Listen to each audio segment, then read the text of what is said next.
பிரபஞ்ச சக்தி டிவி. வணக்கம்.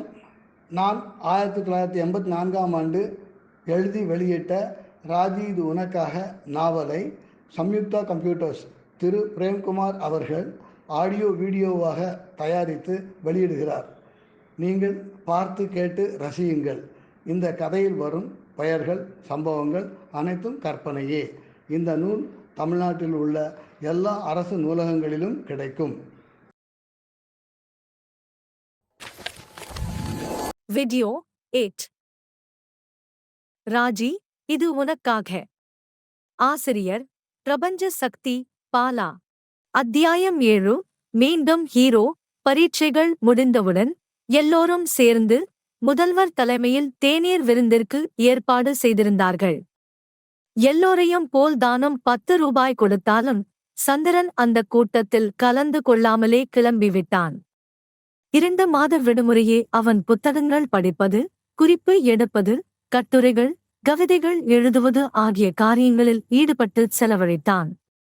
எண்ணங்கள் அவ்வப்போது அவனை வேறு திசைகளில் இழுத்தன. அவன் அவைகளை முழுவதும் தன் இதயத்தில் இருந்து விரட்டி அடிக்க முடியாவிட்டாலும் அவைகளுக்கு அடிமையாக மறுத்துவிட்டான். கல்லூரி திறப்பதற்கு 1 வாரத்திற்கு முன்னால் நாகேஷ் அவனை தேடிக்கொண்டு வந்தது அவனுக்கு சந்தோஷத்தை கொடுத்தது. Hi Chandra, how are you? நீ எப்போது பார்த்தாலும் படித்துக் கொண்டிருக்கிறாய் அல்லவா? உன்னுடைய பொது அறிவைச் சோதிப்பதற்கு ஒரு சிம்பிள் கேள்வி கேட்கிறேன். பதில் சொல் பார்க்கலாம். நம்முடைய கல்லூரி முதல்வரின் பெயர் என்ன? சந்திரன் எரிச்சலோடு கத்தினான். சாவு கிராக்கி. நாகேஷ் சிகரெட்டை தீப்பெட்டி மீது தட்டிக்கொண்டே சந்திரனின் பதிலை திருத்தினான். You are wrong. புது கிராக்கி. நாகேஷ் சொன்னதற்கு அர்த்தம் புரியாமல் சந்திரன் திகைப்போடு வினவினான். என்னடா சொல்கிறாய்? நாகேஷ் விஷயத்தை விளக்கினான். 15 வருடங்களாக அசையாமல் இருந்த அரசமரத்து பிள்ளையாரை அசைத்து விட்டார்கள். நம்முடைய கல்லூரி முதல்வரை யூனிவர்சிட்டி ஹிஸ்டரி டிபார்ட்மெண்டில் புரொஃபஸராக மாற்றிவிட்டார்கள். இதை பதவி உயர்வு என்று சொல்கிறார்கள். நாகேஷ் தொடர்ந்து பேசுவதற்குள் சந்திரன் உற்சாகத்தோடு குறுக்கிட்டான். இதற்கு பெயர் பதவி உயர்வா? மூக்கு உடைப்பு. நாகேஷ் தொடர்ந்து சொன்னான். அது இருக்கட்டும். புதிதாக வந்திருக்கும் முதல்வரின் பெயர் சுதர்சமேனன். 6 மாதங்களுக்கு முன்புதான் டெல்லி யூனிவர்சிட்டியில் இருந்து நம்முடைய யூனிவர்சிட்டிக்கு வந்தாராம். அவர் ஆங்கில இலாகாவில் புரொஃபஸராக இருந்ததாக கேள்வி. உனக்கு காக்கா பிடிக்க வசதி. பயன்படுத்திக்கொள். நாகேஷ் தன்னை நன்கு புரிந்து கொண்ட நண்பன் என்பதை நினைத்து சந்திரன் சந்தோஷத்தோடு சிரித்தான். சரி, இது குட் நியூஸ் தானே? எனக்கு ஒரு பார்ட்டி கொடு. நாகேஷ் கேட்டவுடன் சந்திரன் தயங்காமல் சம்மதித்தான். நீ மட்டும் போய் வாங்கி வருகிறாயா அல்லது நானும் வர வேண்டுமா என்று கேட்ட சந்திரனுக்கு எதிர்பாராத பதில் காத்திருந்தது. காசை எடு. சரக்கு ரெடியாக இருக்கிறது என்று பேண்ட் பாக்கெட்டில் சொருகி வைத்திருந்த குவார்ட்டர் பாட்டில் விஸ்கியை நாகேஷ் எடுத்துக் காட்டினான். சந்திரன் முதல்வர் மாறிவிட்ட சந்தோஷமான செய்தியை நினைத்துக்கொண்டு முதல் நாள் கல்லூரிக்குச் சென்றான். 11 மணிக்கு புதிய பிரின்சிபால் ஆங்கில இலாக்கா அறைக்குள் நுழைந்தார். ஆங்கில பேராசிரியர் தன்னுடைய இலாக்காவில் உள்ள சகாக்களையும் அந்த அறையில் இருந்த மற்ற லேடி லெக்சர்களையும் அறிமுகப்படுத்தி வைத்தார். சந்திரனை அறிமுகப்படுத்தும்போது, இவர் மிஸ்டர் சந்திரசேகர். மிகவும் திறமைசாலி. மாணவர்கள் மத்தியில் நிறைய செல்வாக்கு உண்டு. கல்லூரி நிர்வாகத்திலும் அக்கறை காட்டக்கூடியவர். As a lecturer, he is A1 என்று சந்திரனை ஒரே தூக்காக தூக்கிவிட்டார்.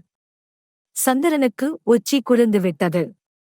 அவன் தன்னுடைய புரொஃபஸர் தன்னை இவ்வளவு தூரம் மனமாரப் பாராட்டுவார் என்று எதிர்பார்க்கவில்லை. மற்ற லெக்சரர்களிடம் சொந்த ஊரைப் பற்றியும் அவர்களுடைய வசதிகளைப் பற்றியும் குடும்பத்தைப் பற்றியும் விசாரித்த புதிய முதல்வர் சந்திரனிடம் மட்டும் நீங்கள் என்னை அப்புறமாக வந்து சந்தியுங்கள் என்று கூறிவிட்டு அங்கிருந்து போய்விட்டார். சந்திரன் 4 மணிக்கு முதல்வர் அறைக்குச் சென்றான். முதல்வர் வாயிலிருந்த பைப்பை எடுத்து மேஜையின் மீது வைத்துவிட்டு நேரடியாக விஷயத்தை ஆரம்பித்தார். மிஸ்டர் சந்திரசேகர், முன்னாள் முதல்வர் என்னிடம் பொறுப்பை ஒப்படைக்கும்போது கல்லூரி நிர்வாக விஷயத்தில் உங்களுடைய திறமையை நான் பயன்படுத்திக் கொள்ள வேண்டும் என்று ஆலோசனை கூறினார். என்னுடைய காரியதரிசியும் உங்களுடைய புரொஃபசரும் உங்களைப் பற்றி மிகவும் முக்கியத்துவம் கொடுத்து பேசினார்கள். கடந்த ஆண்டு சில பிரச்சனைகள் வந்ததாகவும் கேள்விப்பட்டேன். அவற்றை மறந்து விடுங்கள். தொடர்ந்து கல்லூரி நிர்வாகத்தில் நீங்கள் ஈடுபாடு காட்ட வேண்டும் என்பது எனது வேண்டுகோள். உங்கள் ஒத்துழைப்பையும் உதவியையும் நான் எதிர்பார்க்கிறேன். முன்னாள் முதல்வரும் தன்னுடைய புரொஃபசரும் முதல்வரின் காரியதரிசியும் தன்னைப் பற்றி முக்கியத்துவம் கொடுத்து புது முதல்வரிடம் தன்னை அவர் நேரில் பார்ப்பதற்கு முன்பே சொன்னதும் தான் கடந்த ஆண்டு செய்த கலாட்டாவை பெரிதுபடுத்தாததும் சந்திரனுக்கு மிகவும் ஆச்சரியத்தை கொடுத்தன. எவ்வளவோ குறைகள் இருந்தாலும் இந்த உலகம் தன்னை நேசிக்கிறது, தனக்கு மதிப்பு கொடுக்கிறது என்பதை நினைத்து பெருமைப்பட்டான். முதல்வர் பேச்சை நிறுத்தியவுடன் சந்திரன் தன் பங்கைச் செலுத்தினான். சார், நிர்வாக விஷயத்தில் எனக்கு இருக்கின்ற திறமை முழுவதையும் உங்கள் வசம் சமர்ப்பிக்கிறேன். என்னைப் பற்றிய ஓர் உண்மையை உங்களிடம் சொல்லிவிட விரும்புகிறேன். நான் ஒரு சுயநலக்காரன். நான் உங்களுக்கு உதவி செய்யும்போது என்னுடைய திறமைக்கு நீங்கள் மதிப்பளிக்கிறீர்களா என்று பார்த்து கொண்டே இருப்பேன். முதல்வர் கடகடவென்று சிரித்துவிட்டுச் சொன்னார், இதில் தவறு ஒன்றும் இல்லையே. நீங்கள் வெளிப்படையாக பேசுவது எனக்கு பிடித்திருக்கிறது. முதல்வர் பச்சை கொடி காட்டியதும் சந்திரன் மனதில் இருந்த விஷயம் வெளியில் வந்தது. சார், ஆங்கில இலாகாவுக்கு இன்னொரு அசிஸ்டன்ட் புரொஃபசர் போஸ்ட் பிப்ரவரி மாதமே சாங்ஷன் ஆகிவிட்டது. ஜூலை மாத முடிவுக்குள் அதற்கு தேர்வு நடத்தி அப்பாயின்மெண்ட் செய்து யூனிவர்சிட்டிக்கு தெரிவிக்க வேண்டும். ஏதாவது ஒரு கல்லூரியில் குறைந்தது 4 வருடங்கள் லெக்சரராக வேலை பார்த்தவர்கள் மட்டும்தான் அப்ளிகேஷன் போட முடியும். ஆனால் சம்பந்தப்பட்ட கல்லூரியிலேயே வேலை பார்க்கும் ஆசிரியர்களுக்கு முதல்வரின் சிபாரிசின் பேரில் இந்த விஷயத்தில் விதிவிலக்கு அளிப்பதற்கு யூனிவர்சிட்டி அனுமதிக்கிறது. எனக்கு 1 வருட அனுபவம்தான் இருக்கிறது. நீங்கள் சிபாரிசு செய்தால் நிச்சயமாக நான் அசிஸ்டன்ட் புரொஃபசர் ஆகஸ்ட் முடியும். நீங்கள் எப்படிப்பட்டவர் என்பதை மற்றவர்களிடம் விசாரித்துக் கொள்ளாமலே உங்களிடம் சலுகை கேட்கிறேன். இப்படி கேட்பது தவறு என்று நீங்கள் நினைத்தாலும் நான் வருத்தப்படப் போவதில்லை. இந்தச் சலுகைக்கு கைமாறாக நான் உங்கள் வேலைப்பழுவை பகிர்ந்து கொள்கிறேன். இந்த கல்லூரியில் இருக்கும் வரையில் என்னுடைய நன்றி உணர்வை செயல் வடிவத்தில் காட்டுகிறேன். எனக்கு இந்த உதவியைச் செய்ய முடியுமா என்று சாவதானமாக யோசித்து விட்டுச் சொல்லுங்கள். நான் உங்களிடம் அதிகமாக உரிமை எடுத்துக் கொண்டதாக தோன்றினால் மன்னிக்கவும். முதல்வர் மீண்டும் வாயில் வைத்திருந்த பைப்பை வலது கையில் பிடித்தவாறு பதில் கூறினார், மிஸ்டர் சந்திரசேகர், உங்களுடைய பண்புகள் என்னை மிகவும் கவர்ந்து விட்டன. நாளைக்கு என் காரியதரிசியிடம் சொல்லி இது பற்றிய பேப்பர்களை வாங்கிக் கொண்டு வாருங்கள். முறைப்படி செய்தித்தாளில் விளம்பரம் கொடுப்பதற்கு ஏற்பாடு செய்வோம். அது வெறும் கண்டுடைப்பு என்பது தெரிந்த விஷயம்தான். என்னிடம் நீங்கள் பேசியது உங்கள் புரொஃபசருக்கு தெரிய வேண்டாம். சந்திரனுக்கு அதிர்ஷ்ட காற்று தன் திசையில் வீசுவது போல் இருந்தது. சூழ்நிலையை புரிந்து கொண்டு டக்கென்று போக்கை மாற்றிக்கொண்டான். கல்லூரி நிர்வாகத்தில் மீண்டும் ஈடுபாடு காட்ட ஆரம்பித்தான். இரவு 7 மணி வரை கல்லூரி அலுவலகத்தில் உட்கார்ந்து அவன் வேலை செய்யும் காட்சி அவனுக்கும் புதிய முதல்வருக்கும் ஏற்பட்டுவிட்ட உறவை நிரூபித்தது. அசிஸ்டன்ட் புரொஃபசர் தேர்வில் யாரும் தன்னிடம் சிபாரிசுக்கு வரக்கூடாது என்பதற்காக முதல்வர் மற்ற கல்லூரிகளில் இருந்து 4 புரொஃபசர்களை அழைத்து தேர்வு நடத்தும் பொறுப்பை அவர்களிடம் ஒப்படைத்தார். சந்திரனுக்கு தகுதி விஷயத்தில் முதல்வர் விதிவிலக்கு கொடுத்து அவன் அப்ளிகேஷனை ஏற்றுக்கொண்டவுடன் மற்ற லெக்சர்களுக்கு முடிவு என்னவாக இருக்கும் என்று தெரிந்துவிட்டது. தேர்வுக் குழுவினர் கோட்டும் டையும் போட்டுக்கொண்டு ஏதேதோ கேள்விகளைக் கேட்டு உண்மையிலேயே திறமைசாலி யார் என்று கண்டுபிடித்து தேர்ந்தெடுக்கப் போவது போல் ஒரு பிரமையை ஏற்படுத்தினார்கள். ஆனால் கல்லூரி முதல்வரின் சிபாரிசை அலட்சியப்படுத்திவிட்டு இன்னொருவரை தேர்ந்தெடுப்பதில் அவர்களுக்கு என்ன லாபம்? முதல்வர் சிபாரிசு செய்திருந்தாலும் தேர்வுக் குழுவினர் சந்திரனை துருவி துருவி கேள்வி கேட்டார்கள். சிபாரிசு இல்லாமலே அவன் போட்டியில் ஜெயித்திருப்பான் என்றுதான் தோன்றியது. அந்த அளவுக்கு அவன் கேள்விக் கணைகளை உடைத்தும் மழுங்க வைத்தும் சில நேரங்களில் கேள்விக்கு பதிலாக தானே வேறு ஒரு கேள்வியை கேட்டும் தேர்வுக் குழுவினரை பிரமிக்க வைத்தான். கல்லூரி முழுவதும் மாணவர்கள் மத்தியில் சில ஆசிரியர்கள் அடித்துப் பேசினார்கள். முதல்வரின் சிபாரிசு இல்லாமல் சந்திரன் அசிஸ்டன்ட் புரொஃபசராக வந்திருக்க முடியாது. சந்திரன் தன்னை பற்றிய விமர்சனங்களை காதில் விழாதது போல் ஒதுக்கி விடுவதில் திறமைசாலி. வீணாக சர்ச்சைகளில் இறங்கி தன்னையோ தனக்கு உதவி செய்பவர்களையோ சிரமத்தில் சிக்க வைக்க மாட்டான். ஆங்கில இலாகா புரொஃபசருக்குக் கூட கொஞ்சம் ஏமாற்றமும் ஆச்சரியமும் ஏற்பட்டது. புது முதல்வர் வந்து 1 மாதம் கூட ஆகவில்லை. அதற்குள் எப்படி சந்திரன் அவருடைய நல்லெண்ணத்தை இந்த அளவுக்கு சம்பாதித்து விட்டான்? தான் வேறு விஷயங்களுக்காக முதல்வரிடம் அவனைப் பற்றி பாராட்டி பேசியதே அவன் இந்த விஷயத்தில் பயன்படுத்திக் கொண்டு விட்டான் என்ற எரிச்சல் கூட அவருக்கு வந்தது. ஆனால் வெளியில் காட்டிக்கொள்ளவில்லை. மீண்டும் கல்லூரியில் சந்திரனின் ஆக்கிரமிப்பு வருவதற்கான அறிகுறிகள் தோன்றின. மாணவர்கள் யூனியன் தேர்தல் முடிந்தது. ஆசிரியர் பிரதிநிதியை நியமிப்பது முதல்வரின் தனிப்பட்ட உரிமை. முதல்வர் கல்லூரிக்கு புதியவராக இருந்ததால் தன்னை கலந்துவிட்டுத்தான் முடிவெடுப்பார் என்று துணை முதல்வர் எதிர்பார்த்தார். சந்திரனைத் தவிர வேறு யாரை வேண்டுமானாலும் நியமியுங்கள் என்று முதல்வரிடம் சொல்லிவிடலாம் என்று சிலர் துடித்தனர். முதல்வர் அதையே சவாலாக எடுத்துக்கொண்டு சந்திரனை நியமித்துவிட்டால் சந்திரனுக்கும் புது முதல்வர் மேனனுக்கும் மிகவும் நெருக்கமான நட்புறவே ஏற்பட்டுவிட்டது. அடிக்கடி அவர் வீட்டிற்கு காரில் அழைத்துப் போய் அவனை தன்னோடு உணவருந்தச் சொல்லி உபசரித்து பிறகு அவனை காரிலேயே லாட்ஜில் கொண்டு போய் விட்டுவிட்டு தன் வீட்டிற்கு திரும்பி வருவார். 45 வயதாகி இருந்தாலும் முதல்வர் தன் இளமை உணர்வுகளால் சந்திரனை மிகவும் கவர்ந்து விட்டார். மாதத்திற்கு 2 முறை இருவரும் தனியாக வீட்டில் அமர்ந்து மது அருந்தும் பழக்கத்தை ஏற்படுத்திக் கொண்டனர். அப்போதுதான் மேனன் குறிப்பிட்டார், யூனியனிலும் சரி கல்லூரி பத்திரிகை ஆசிரியர் பதவியிலும் சரி நான் உன்னைத்தான் அமர்த்தப் போகிறேன். பேராசிரியர்கள் கூட்டத்தில் இது பற்றி சிலர் ஆலோசனை தெரிவிக்க விரும்பினார்கள். நான் தான் அதற்கு அவசியம் இல்லை என்று நினைக்கிறேன் என்று சொல்லிவிட்டேன். சந்திரன் அவரைவிடச் சற்று அதிக மயக்க நிலையில் இருந்தான். என் வாழ்க்கையை நினைத்துப் பார்த்தால் சினிமா கதை மாதிரி இருக்கிறது. போன வருடம் கிடுகிடுவென்று மேலே போனேன். பிறகு தலைகீழாக உருட்டிவிடப்பட்டேன். சிலர் என் அத்தியாயமே முடிந்துவிட்டது என்று சொன்னார்கள்.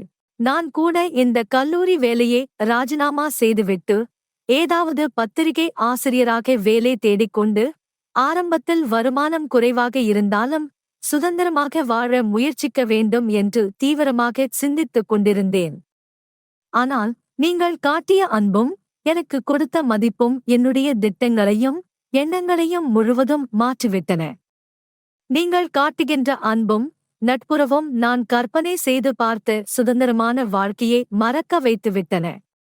அதே சமயம் போன ஆண்டு நடந்த நிகழ்ச்சிகள் எனக்கு வாழ்க்கையைப் பற்றிய சில உண்மைகளை உணர்த்தின. அந்த உண்மைகளைப் பயன்படுத்தி இனி தோல்வியே இல்லாத வெற்றிகரமான ஒரு வாழ்க்கையை அமைக்க முடியும் என்ற நம்பிக்கை எனக்கு ஏற்பட்டுவிட்டது. சந்திரன் பேசுவதை நிறுத்திவிட்டு 4வது முறையாக விஸ்கியை சோடாவுடன் கலந்து குடித்தான். மயக்க நிலை அவனை தடுமாற வைத்தது. ஆனால் தெளிவான குரலில் பேசினான். சார், மிஸ்டர் மேனன், என்னுடைய சற்று அந்தரங்கமான விஷயத்தை உங்களிடம் சொல்லப் போகிறேன். உங்கள் மீது எனக்கு முழு நம்பிக்கை இருக்கிறது. என்னுடைய எந்த நடவடிக்கையையும் எனக்கு எதிராக பயன்படுத்தி என்னை மடக்க முயற்சிக்க மாட்டீர்கள் என்று நம்புகிறேன். உறுதிமொழி கொடுங்கள். மேனன் உறுதிமொழி கொடுப்பதற்கு பதிலாக சற்று கோபத்தோடு கேட்டார். நான் கல்லூரி நிர்வாகத்தைப் பற்றியும் புரொஃபசர்களைப் பற்றியும் வைஸ் பிரின்சிபாலை பற்றியும் இப்படி உறுதிமொழி கேட்காமல் உன்னிடம் சொல்கின்றேனே, நான் முட்டாளா? சந்திரன் தவறை உணர்ந்து பணிந்துவிட்டான். என்னை மன்னித்து விடுங்கள்.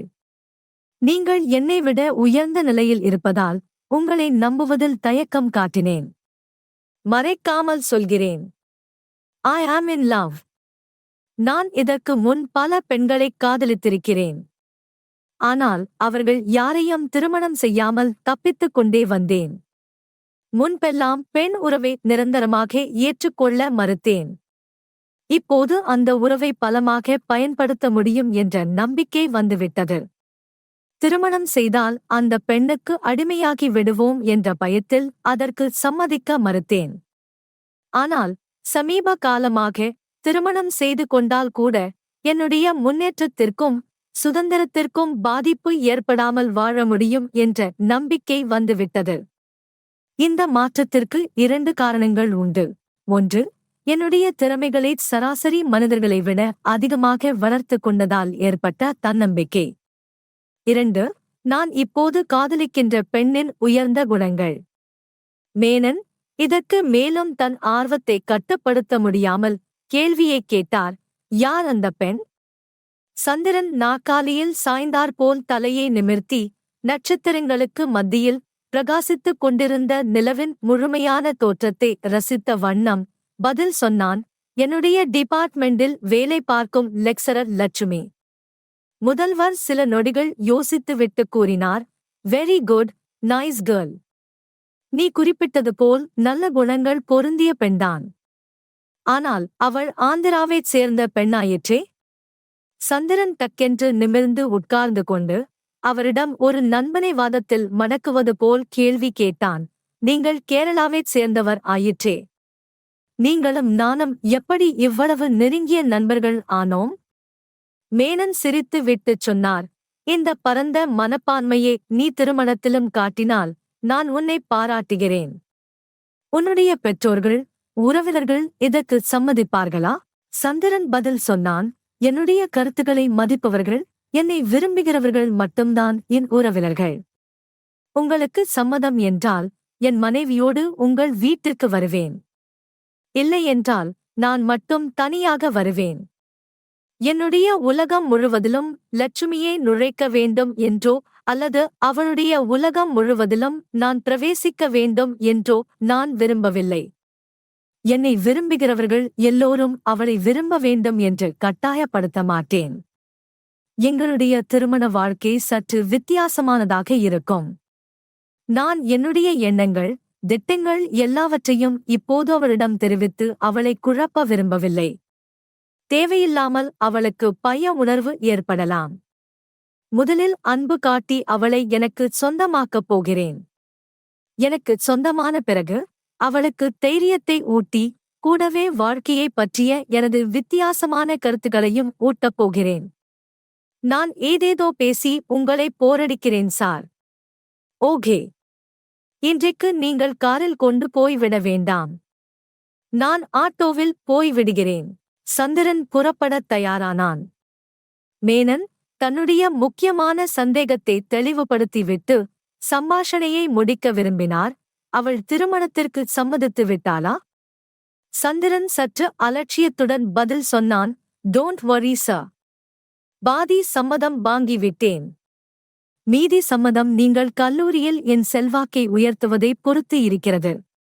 மேனன் சந்திரனுக்கு கை கொடுத்தார். சந்திரா, நீ பலே ஆள். கவலைப்படாதே. லட்சுமி உன்னை நினைத்து ஏங்குகின்ற அளவுக்கு உன் செல்வாக்கை உயர்த்துகிறேன். Good night.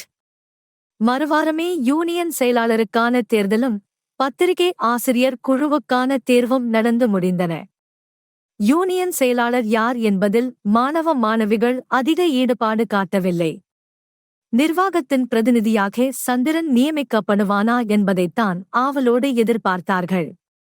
பத்திரிகை ஆசிரியராக சந்திரன் மீண்டும் நியமிக்கப்பட வேண்டும் என்ற ஆசையும் மாணவ மாணவிகள் மத்தியில் நிலவியது. கடந்த ஆண்டு சந்திரன் பத்திரிகை, யூனியன் ஆகிய இரண்டிற்கும் முழு சுதந்திரம் வேண்டும் என்று முதல்வரையே எதிர்த்து போர்க்கொடி தூக்கியவனாயிற்றே. சந்திரன் மாணவ மாணவிகள் கண்களுக்கு ஆசிரியராகத் தோன்றவில்லை. ஒரு சக மாணவனைப் போலவே அவர்களிடம் பழகினான்.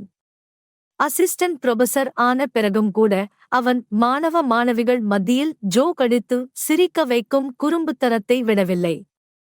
மாணவர்கள் யூனியனில் நிர்வாகத்தின் பிரதிநிதியாகவும் கல்லூரி பத்திரிகை ஆசிரியராகவும் சந்திரனை நியமித்து அதை அறிவிப்பு பலகை மூலம் முதல்வர் தன் வாழ்த்துகளுடன் மாணவர்களுக்கு தெரியப்படுத்தினார். அதை படித்துவிட்டு மாணவர்களும் மாணவிகளும் ஓட்டமாக ஓடி வந்து ஆங்கில இலாகா அறையில் அமைதியாக உட்கார்ந்து புத்தகத்தில் மூழ்கிப் போயிருந்த சந்திரனைப் பாராட்டி தங்கள் வாழ்த்துக்களை தெரிவித்தனர். ராஜியின் முகம் இந்தக் காட்சியைப் பார்த்து சுருங்கிக் கருத்தது. ஆனால் அந்த அறையில் இருந்த இன்னொரு பெண்ணின் முகத்தில் லேசாக புன்முறுவல் பரவியது. அந்தப் பெண் சந்திரன் தனக்குச் சொந்தமாக்கிக் கொள்ள வேண்டும் என்று உறுதியாக முடிவு செய்துவிட்ட ஆங்கில டிபார்ட்மெண்ட் லெக்சரர் லட்சுமி. இப்போதும் நாகேஷ் லாட்ஜ்க்கு வந்து பாராட்டிய விதம்தான் சந்திரனுக்கு மிகவும் பிடித்திருந்தது. நீ கிங்குடா. இந்த பிரின்சிபால்களுக்கு பட்டாலும் புத்தி வராது போலிருக்கிறது. சந்திரன் பதிலுக்கு ஒன்றுமே சொல்லாமல் நாகேஷ் உடன் சேர்ந்து சிரித்தான். நன்றி. மீண்டும் அடுத்த வெள்ளிக்கிழமை இரவு 8 மணிக்கு சந்திப்போம்.